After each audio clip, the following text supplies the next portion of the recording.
That's going to strip all federal funds from U.S. institutions that boycott Israel. Adam Kredo joins me. Adam, this is big news. Welcome from the Washington Free Beacon. Tell us about it. It is big news. This is really the first time that a bill of this nature has been introduced, and it's already getting support, but it's also somewhat controversial. What they're aiming to do here is stop in their tracks these boycott people who aim to isolate the Jewish state, divest from it, and really cause problems in not just the academic front in institutions, but also in companies. We're seeing the SodaStream debate and otherwise. So this is really the first sign that Congress is done with it and is willing to go out on a limb to protect Israel and protect academic freedom. Now, you know, it's interesting. People will say this is censorship. It's not. It's simply saying that the United States of America's strongest ally is Israel, and if you wish to boycott it, that's fine, but we're not going to send your institution any money. And it's the spending clause. It's completely constitutional, Adam, but is anyone pushing back yet? Yeah, absolutely. People are. All of these BDSers, I see them on Twitter and elsewhere, they're very outraged, and they're right. They are calling this censorship, and they're saying that it does violate the law, but you're right, it in fact does not at all. Does the U.S. taxpayer, when it comes down to it, want to fund the boycott of our closest and only democratic ally in the Middle East? I don't think it's something that the majority of taxpayers would want their money spent on. Now, what's interesting, it's jointly filed by Dan Lipinski of Illinois and Pete Roskam of Illinois. Lipinski, a Democrat, Roskam, a Republican, so it's got bipartisan support. Have you had a chance to ask him if they think they'll get a floor vote? Will the Speaker give them the opportunity to send it to rules? It's a good question. I'm looking into it now. I don't know.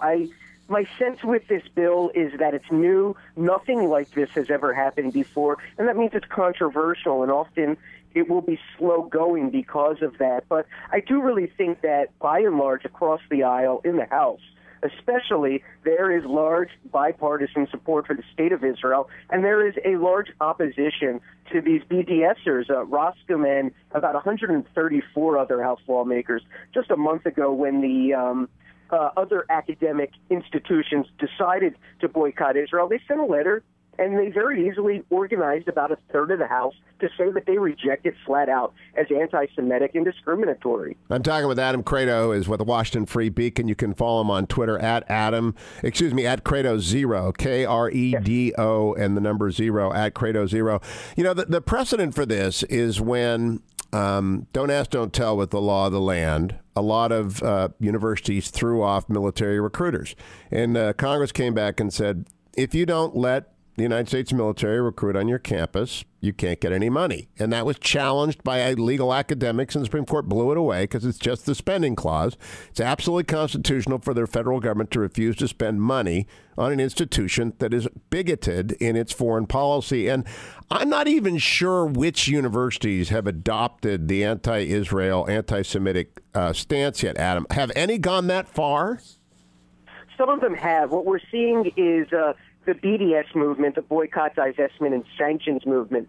They're really making a push now to get into academic organizations. The American Studies Association has become the poster child for this. They're an academic group, relatively small, but they were infiltrated by these BDSers. And honestly, you know as well as I do that in these hallowed halls of academia, anti-Israel bias is very prevalent, and they went along readily with this resolution to boycott Israel, to boycott Israeli institutions, academics. So with their strategies to target these types of groups, we've also seen it in the MLA, that's the Modern Language Association. And while pro-Israel groups stopped that from being as severe as the ASA boycott, we're still seeing it continue to crop up. But what's interesting about the ASA, Adam, is nobody cares about the ASA. I mean, nobody really cares what the ASA says. Nobody knows who it is. But what matters are universities and colleges. And the moment that a university or a college embraces the anti-Israel BDS syndrome, they will lose millions of dollars in